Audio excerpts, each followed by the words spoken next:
berkembangnya Islam di Indonesia.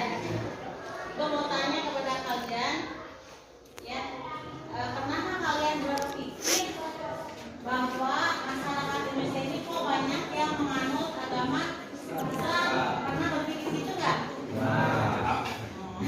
Kalau ada yang bisa mencoba, kira-kira apa sih yang menyebabkan agama Islam itu mayoritas di Indonesia? Padahal dulu di Indonesia itu kan sebelum Islam berkembang itu adalah agama betul, agama Hindu dan Buddha. Nah, sekarang pernahkah terpikir oleh kalian apa sebabnya sekarang itu mayoritas beragama Islam?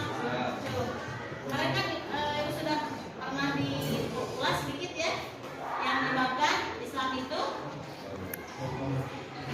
Iya, Mbak Acung, siapa yang mau? Ya, silakan.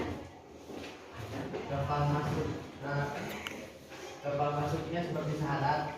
Ya, mudah untuk masuk memeluk agama Islam. Ya, ya. Ringan. Ringan. Dalam syarat. Dalam Ya, dan yang ketiga. lantai. Lantai itu kan yang menambahkan. Kasta, ya. Jadi ada diskriminasi. Oh, dalam Islam sama semua manusia juga ya, yang membedakan itu adalah tingkat ketakwaannya, ya. Tidak ada misalnya golongan brahmana, golongan ksatria, golongan waisa, sudra, kan? Sama semuanya dalam Islam. Makanya kalau kita sekarang menganut agama Islam itu bersyukurlah, ya, semua juga punya kesempatan untuk menjadi manusia terbaik seperti tadi disampaikan oleh pembina PEL ya.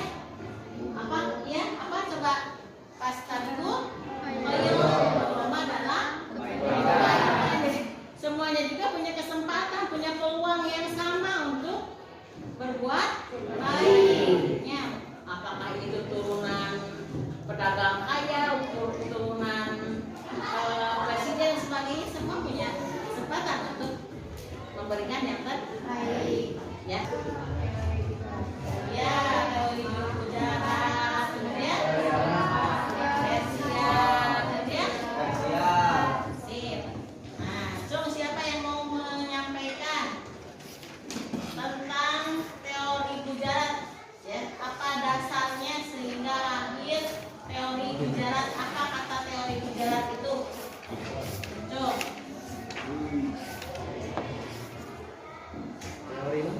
Ya, Gujarat itu diambil dari sebuah nama tempat di mana? India. Betul, India, ya. Nah, sekarang coba apa kata teori Gujarat? Ya, itu kan ada buku pembarunya.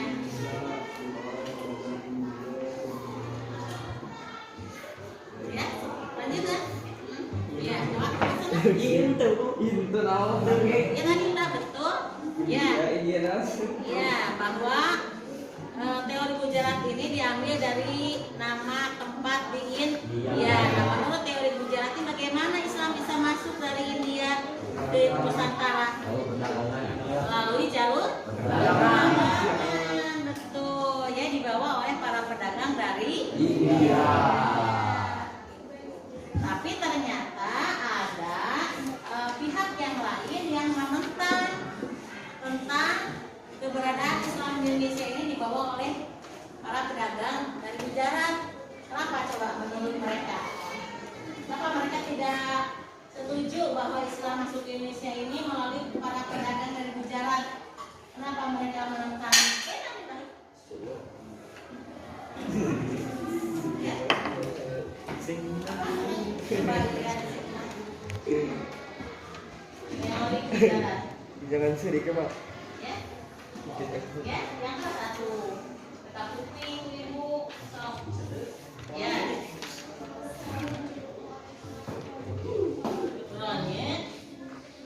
Kudronya, ya. Ya.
dan berkembang abad ke-13.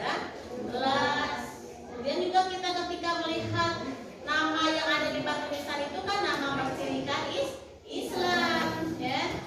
Biasanya kan nama itu merupakan identitas diri, ya. Misalnya namanya siapa? Nurul. Nah, Nurul apakah agama Kristen?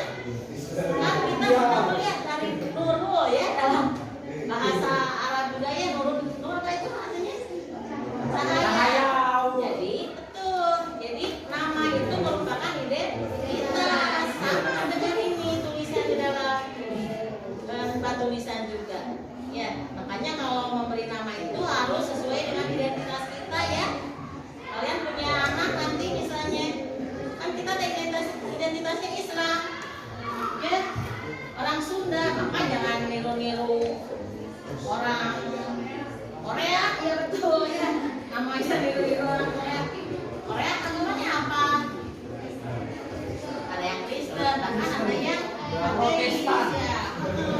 Makanya jangan sekali-kali mengaburkan identitas, kan?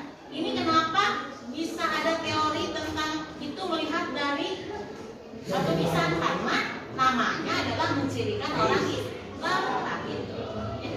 Kemudian yang kedua, teori mau jelas isinya?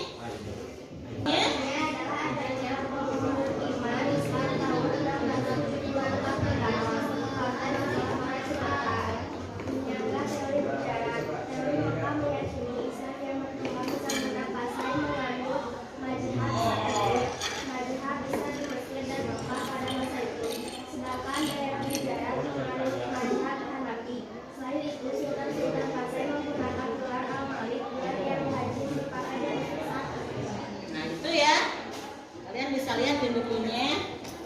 Tentang teori bahwa Islam masuk itu dibawa oleh para pedagang dari Mekah atau Arab, ya, itu ada bukti-buktinya gitu. Jadi tidak sembarang membuat teori, ya.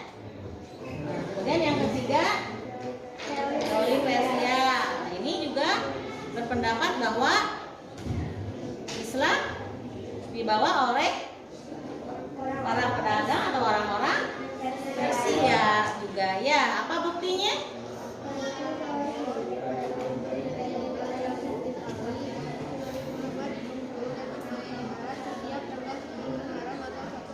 Ya, betul.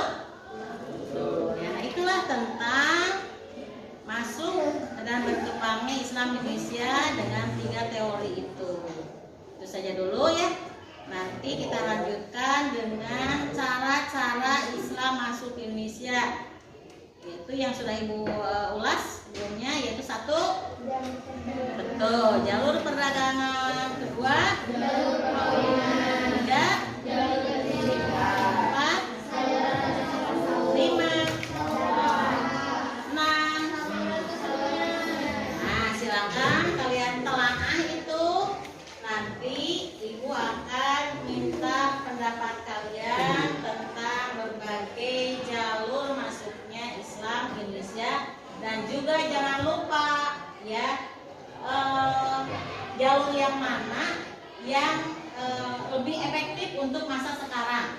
Itu kan jalur pada masa masuknya Islam. Sekarang kan alhamdulillah, ya, sekarang sudah ada kemajuan. Nah, menurut kalian nanti cara bagaimana penyebaran Islam ini yang paling efektif?